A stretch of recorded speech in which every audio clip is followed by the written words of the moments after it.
Got to go back to Gerald Celente. What does he always say? It's him, right? Currency wars, trade wars, real wars. Isn't that what he always says? Zero hedge. Chinese refiner halts U.S. oil purchases. May use Iranian oil instead. Out of all the people in the world, that was their way of saying, oh, we know how you guys feel about Iran and the whole Obama Uranium One deal. Or not Uranium One, but the Iranian deal that give them $1 billion and all that stuff. You know you were pissed. We know you're pissed at that, and we know you've never liked Iran since like the Shah was overthrown. We're gonna go ahead and pick them out of all these countries in the world to work with. Says China. Little tit for a tat. Very interesting to see this kind of playing out here. I'm telling you, it's gonna be some interesting times. You know, again, please, please, Lord, let the cryptos go crazy so we can make our moves and get our things going and get like situated for whatever the hell's coming, because it looks like we got some issues to deal with. And if you got an issue, sometimes I could say here's a tissue, but this kind of stuff ain't no tissue for that issue. Chinese refiner halting U.S. oil purchases and going to Iran. With the U.S. and China contemplating their next moves in what is officially a trade war, a parallel narrative is developing in the world of energy, where Asian oil refiners are racing to secure crude supplies in anticipation of an escalating trade war with the U.S. and China, even as Trump demands all U.S. allies cut Iran oil exports to zero by November 4th, following sanctions aimed at shutting the country out of oil markets. Concerned that the situation will deteriorate before it gets any better, Asian refiners are moving swiftly to secure supplies, with South Korea leading the way. South Korea? But I thought that was one of our best allies. Under pressure from Washington, Seoul, South Korea, has already halted all orders of Iranian oil, according to sources, even as it braces from spillover effects from the U.S.-China tit-for-tat on trade. As South Korea's economy heavily relies on trade, it won't be good for South Korea if the global economic slowdown happens because of a trade dispute between U.S. and China, said Lee Dal-seok, senior research at the Korea Energy Economic Institute. Meanwhile, Chinese state media has unleashed a full-on propaganda blitzkrieg, slamming Trump's government as a gang of hoodlums. Which, by the way, you hear about the little development in North Korea and all that? You know, Kim Jong-un and, hey, we had this great talk, now you guys are going to ruin it. Like, whoa, uh-oh. Fixing to be a reversal on North Korea? Who knows? Gang of hoodlums, they say. With officials vowing retaliation, while the chairman of Sinochem just found China's official leader, just became China's official leader in the anti-Trump resistance, quoting Michelle Obama's famous slogan, "When they go low, we go high." Standing in the line of fire is the U.S. crude supplies to China, which have surged from virtually zero before 2017 to 400,000 barrels a day in July, representing a modest 5% of China's overall crude imports. These supplies are worth $1 billion a month at current prices, a figure that seems certain to fall should a duty be implemented. While U.S. crude is not on the list of 545 products the Chinese government has said it would immediately retaliate with in response to American duties, China has threatened a 25% duty on imports of U.S. crude, which is listed as a U.S. product that will receive an import tariff at an unspecified later date. And amid an escalating tit-for-tat war between Trump and Chinese President Xi, in which neither leader is even remotely close to crying uncle, industry participants expect the tariff to be levied, a move which will make future purchases of U.S. oil uneconomic for Chinese importers. The Chinese have to do the tit-for-tat. They have to retaliate, said John Driscoll, director of consultancy JTD Energy, adding that cutting the U.S. trade imports was a means of retaliating against the U.S. in a very substantial way. In an alarming sign for Washington and a welcome development for Iran, some locals have decided to see or not to see which way the dice may fall. According to Japan Times, in a harbinger of what's to come, an executive from China's Dongming Petrochemical Group, an independent refiner from Shandong province, said his refinery had canceled U.S. crude orders.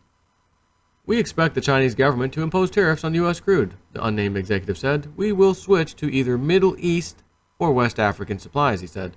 Driscoll in China said China may even replace American oil with crude from Iran. Yes, Chinese importers, are not going to be intimidated or swayed by U.S. sanctions. Oil consultancy FGE agrees, noting that China is unlikely to heed President Trump's warning to stop buying oil from Iran, while as much as 2.3 million barrels a day of crude from the Persian Gulf state, while as much as 2.3 million barrels a day of crude from the Persian Gulf state at risk for Trump's sanctions, the White House has yet to get responses from China, while India or Turkey have already hinted they would defy Trump and keep importing Iranian oil. Together, three nations make up about 60% of the Persian Gulf states' exports. To be sure, for some turmoil in the oil market present opportunity. If China retaliates with tariffs on U.S. crude, that could improve South Korea's terms of buying U.S. crude because the U.S. would need a market to sell to, said the KEEI's Mr. Lee. While JTD Energy Driscoll said U.S. oil sellers were already discounting their crude. While next step remain unclear, the potential outcome for the U.S. isn't. Should China fully pivot away from the U.S. exports and replace them with Iranian products, the U.S. trade deficit will resume rising, further adding to the pressure of what is Trump's biggest economic hurdle, the double U.S. deficits.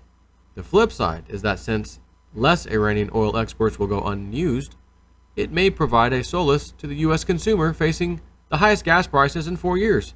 However, if the ongoing pipeline bottleneck in the Permian is not resolved soon, said solace will prove to be short-lived. Interesting news, interesting times. Again, think self-sufficiency, off the grid, got my spot out somewhere. I think a lot of people forgot about that. 2012 Mayan calendar, nothing happened. Everything's fine now. Well, you know that lady I just made you aware of, Penny Kelly? She's coming on Thursday. The book, The Robes. She has other books that are supposedly pretty interesting too, about this kind of stuff. She saw some of that, and I look forward, because I download the PDF and I'm going to read it tonight, or get as much as I can, read as much as I can. So I have some questions to ask her come Thursday. But I can kind of see where this is going. I don't think that stuff has changed. The prepper mindset, don't turn that off. And if you get rich on crypto, boy oh boy, can you do all the prepper things you've ever wanted to do. And one of the things I've always wanted to do, greenhouse, air conditioned, climate controlled. So you could do that with an air conditioner, a little portable unit, or as Bill has told me, and I've seen this before actually. They did it in a house though. You dig down 4 to 5 feet, long trench, and you run like a corrugated pipe or something around there, and then you bury it back with that dirt. And because it's 4 to 5 feet underground, it's got a constant temperature, 50 something degrees. So you just put a fan on the end of that instead of an air conditioning unit, just a fan to circulate the air through the pipe. That becomes your air conditioner. So yeah, you'll use some wattage to get that fan going, but it may only be 100, 150 watts or something, 200 watts maybe. Not 2,000, 3,000 watts for an air conditioner. Or if you had a little window unit, depending on how big this greenhouse was, 6, 7, 800 watts. You can get that done with maybe 100 watts. So it was an interesting thing, but then you got to get a backhoe, dig. But if you got access to that stuff, interesting thought. But one way or other, that's one thing I always thought about. I want to have a freaking greenhouse that's climate controlled so I can go year round. And in the summertime, like now, when 90-something degrees, you ain't growing stuff in Florida. All these things you want to really eat. Maybe some peppers, certain peppers possibly, a few plants, but nothing really, like you're not going to do your gardening stuff. But if you could set that sucker at, say, 84 degrees in the summer, those things won't get wilted, and it'll actually work. Now, again, with Bill's thing, If that's 50 degree approximately there, let's just call it 60 degrees coming out of there. Ultimately, like the room, the greenhouse is say 60 degrees.